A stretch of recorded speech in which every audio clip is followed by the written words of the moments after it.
Hello student, তোমরা যারা ক্যালকাটা ইউনিভার্সিটির আন্ডারে ফিফথ সেমিস্টারের ছাত্রছাত্রী আছো এবং তোমাদের শিক্ষাবিজ্ঞান সাবজেক্টটা পাস কোর্সে আছে, তোমাদের জন্য আজকের ক্লাসটা খুবই গুরুত্বপূর্ণ। আজকের ক্লাসে তোমাদের এসইসি A2 পেপারের এসএকিউ প্রশ্ন উত্তর নিয়ে আলোচনা করব।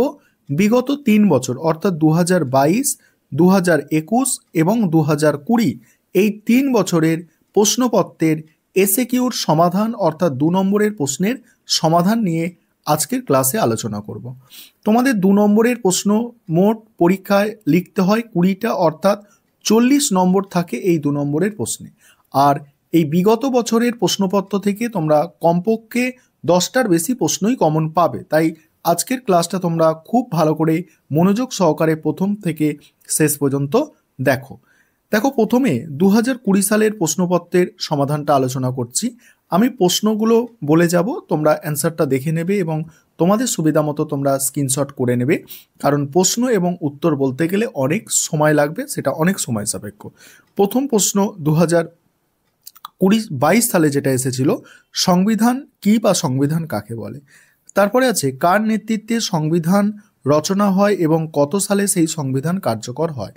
দেখোছো, ডক্টর ভীমরাও রামজি আম্বেদকর, এনার নেতৃত্বে কিন্তু সংবিধানটা রচনা হয় এবং সেটা কার্যকর হয় 1950 সালে 26শে জানুয়ারি, 26শে নভেম্বর গৃহীত হয়েছিল 1949-এ। পরের প্রশ্ন আছে ECCE এর সম্পূর্ণ নাম কি। Early childhood care and education. তারপরে ঘয়ের দাগের প্রশ্ন দেখছো, শিক্ষার অধিকার বলতে কি বোঝো। নেক্সট আছে ভারতের নাগরিকদের দুটি মৌলিক কর্তব্য। মৌলিক কর্তব্য দেখো, সংবিধান ও তার আদর্শ প্রতিষ্ঠান, জাতীয় পতাকা, জাতীয় সঙ্গীতের প্রতি শ্রদ্ধা প্রদর্শন, আরেকটা আছে এখানে। পরের প্রশ্ন শিশু সুরক্ষা বলতে কি বোঝো।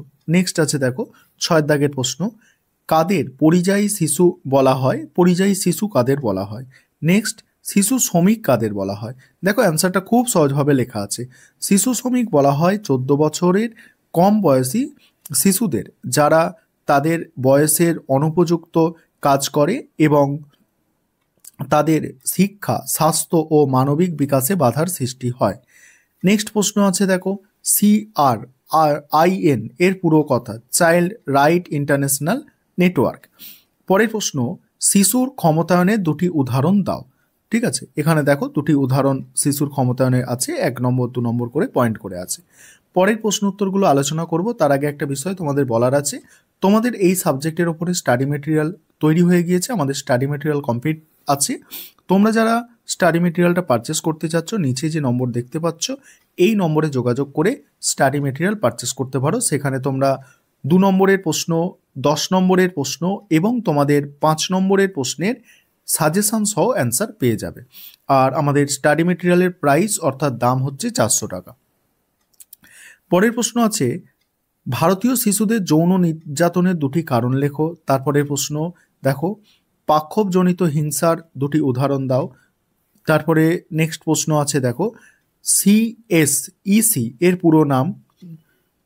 দেখো এখানে আছে commercial sexual exploitation of children. Next আছে দেখো সমতার অধিকারের দুটি উদাহরণ। নেক্সট দেখো ইউনেস্কোর পুরো নাম দেখো, United Nation Educational Scientific and Cultural Organization. তারপরে কোন অনুচ্ছেদে সর্বজনীন ভোটাধিকার স্বীকৃত হয় আর কত বছরের নাগরিকদের জন্য এই অধিকার আছে। 326 নম্বর অনুচ্ছেদে, আর 18 বছর বা তার বেশি নাগরিকরা ভোটাধিকার পায়। শিশু সুরক্ষায় বিদ্যালয়ের যে কোনো দুটি ভূমিকা, এখানে দুটো ভূমিকা লেখা আছে। নেক্সট আছে দেখো অনুচ্ছেদ 20-তে ভারতীয়দের দুটি আইন সুরক্ষা অধিকার দেওয়া হয়েছে, সেগুলি কি লেখো। নেক্সট আছে কোন সংস্থা জাতীয় অপরাধ সংক্রান্ত তথ্য অনুসন্ধান করে। পরের প্রশ্ন আছে জাতীয় অপরাধ সংক্রান্ত অনুসন্ধান করেন। দেখো অ্যান্সার এটা ন্যাশনাল ক্রাইম রেকর্ডস ব্যুরো। তারপরে মাতৃতন্ত্র কাকে বলে, পরের প্রশ্ন। এবারে দেখো 2020 সালের প্রশ্নপত্রের সমাধান দেখো। প্রথমে আছে মৌলিক অধিকার কাকে বলে, তারপরে NCPRC এর পুরো নাম। নেক্সট আছে দেখো সাম্যের অধিকার কাকে বলে, গার্হস্থ্য আইনের দুটি দুর্বলতা লেখো। নেক্সট আছে দেখো পক্সো পক্সোর পুরো নাম? Protection of children from sexual offence act. Next আছে 2009 খ্রিস্টাব্দের অধিকারের আইনে কি বলা হয়েছে? পরের প্রশ্ন, কোন সরকারি প্রতিষ্ঠান ভারতে অপরাধ তথ্য সংগ্রহ ও বিশ্লেষণ করে? পরের প্রশ্ন আছে মানসিক হিংসার দুটি উদাহরণ লেখো। নেক্সট আছে পুরুষদের সুরক্ষা বলতে কি বোঝো? নেক্সট প্রশ্ন দেখো, নেক্সট প্রশ্ন আছে ভারতীয় সংবিধানে বর্ণিত মৌলিক অধিকার মূলত কয়টি? 6টা অধিকার আছে, তোমরা জানো, সেটা এখানে লেখা আছে, সাম্যের অধিকার, স্বাধীনতার অধিকার, এইভাবে 6টা অধিকার লেখা আছে। পরের প্রশ্ন, অর্থনৈতিক নির্যাতন কাকে বলে? ঠিক আছে, অ্যান্সারটা লেখা আছে দেখো। নেক্সট প্রশ্ন আছে দেখো, নেক্সট প্রশ্ন আছে ইউএন কনভেনশন 1989 অনুসারে শিশুর সংজ্ঞা দাও। নেক্সট ভারতীয় সংবিধানে বর্ণিত যে কোনো দুটি মৌলিক কর্তব্য লেখো। পরের প্রশ্ন, গণতান্ত্রিক ও মৌলিক অধিকারের দুটি পার্থক্য লেখো। নেক্সট প্রশ্ন আছে দেখো ইউনিসেফ এর সম্পূর্ণ নাম লেখো। নেক্সট আছে দেখো শিক্ষাক্ষেত্রে গণমাধ্যম কিভাবে সচেতনতা গড়ে তোলে? নেক্সট শোষণের বিরুদ্ধে অধিকার কাকে বলে? নেক্সট ডোমেস্টিক ভায়োলেন্স অ্যাক্ট 2005 এর মূল বিষয় কি? তারপরে প্রশ্ন দেখো শিশুর সুরক্ষায় পরিবারের যে কোনো দুটি ভূমিকা লেখো। দুটো ভূমিকা এখানে দেওয়া আছে। তারপরে শিশুদের বাণিজ্যিক যৌন নির্যাতন বলতে কি বোঝো? তারপরে দেখো 2020 সালের প্রশ্নপত্রের সমাধানটা এবারে দেখো। এখানে আছে প্রথম প্রশ্ন হচ্ছে ইউনিসেফ এর পুরো নাম।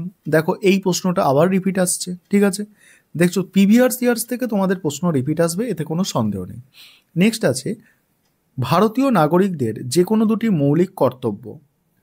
মৌলিক কর্তব্য এখানে আছে। 51 নম্বর অনুচ্ছেদে 11টা মৌলিক কর্তব্য আছে, সেই দুটো এখানে দেওয়া আছে। শিশু শ্রম কাকে বলে? পক্সো এর পুরো নাম। দেখো এইসব প্রশ্ন রিপিট আসছে, দেখতে পাচ্ছ। তারপর দেখো শিশু পাচার বলতে কি বোঝো? গার্হস্থ্য হিংসা কাকে বলে? এটাও ভালো প্রশ্ন। পরিযায়ী শিশু কাদের বলে? এটাও রিপিট আসছে। স্বাধীনতার অধিকার বলতে কি বোঝো? স্বাধীনতার অধিকার। তারপরে দেখো গার্হস্থ্য হিংসা শব্দটি কে প্রথম ব্যবহার করেন? নেক্সট আছে ভারতীয় সংবিধান কোন সালে কার নেতৃত্বে গৃহীত হয়? নেক্সট আছে গণতান্ত্রিক ও মৌলিক অধিকারের মধ্যে দুটি পার্থক্য, প্রথমত দ্বিতীয়ত করে পার্থক্য লেখা আছে। তারপরে দেখো শিশুদের দৈহিক নির্যাতন বলতে কি বোঝো? নেক্সট সাম্যের অধিকার কাকে বলে? নেক্সট আছে শিক্ষায় গণমাধ্যমের যে কোনো দুটি ভূমিকা লেখো। নেক্সট প্রশ্ন আছে ভারতীয় সংবিধানের 45 নম্বর অনুচ্ছেদে কি লেখা আছে? নেক্সট কোন সরকারি প্রতিষ্ঠান ভারতে অপরাধের তথ্য সংগ্রহ ও বিশ্লেষণ করে? এই প্রশ্নটাও আগে ছিল, অর্থাৎ 2022 তোমরা দেখেছো। পরের প্রশ্ন আছে গার্হস্থ্য আইনের দুটি দুর্বলতা। ঠিক আছে, দেখে নাও, দুটো দুর্বলতা আছে, 1, 2 করে দুটো দুর্বলতা। পরের প্রশ্ন মহিলারা ভারতীয় দণ্ডবিধির কোন দুটি আইনের সাহায্যে তাদের স্বামী ও শ্বশুরকে সহজে গ্রেপ্তার ও কারাবাস করাতে পারে? দেখো অ্যান্সার এখানে দেওয়া আছে। তারপরের প্রশ্ন ভারতীয় সংবিধানের কোন অনুচ্ছেদ ও পরিচ্ছেদে মৌলিক অধিকারগুলি ব্যক্ত আছে? নেক্সট আছে দেখো ইউএন কনভেনশন, এটাও দেয়া আছে, মানে আগে 2022 আছে। পরের প্রশ্ন পুরুষদের সুরক্ষা বলতে কি বোঝো? নেক্সট মানসিক হিংসার দুটি উদাহরণ দাও। মানসিক হিংসা। এই ছিল তোমাদের বিগত 3 বছরের প্রশ্নপত্রের সমাধান। এগুলো করো। এখান থেকে তোমাদের আমি বললাম মিনিমাম তোমরা 10টার বেশি প্রশ্ন কমন পাবেই। আর 10টা প্রশ্ন যদি কমন পেয়ে যাও, মিনিমাম 10টা, আমি বলছি 10টার বেশি পেতে পারো, 15টার মতো প্রশ্নও কমন পেয়ে যেতে পারো।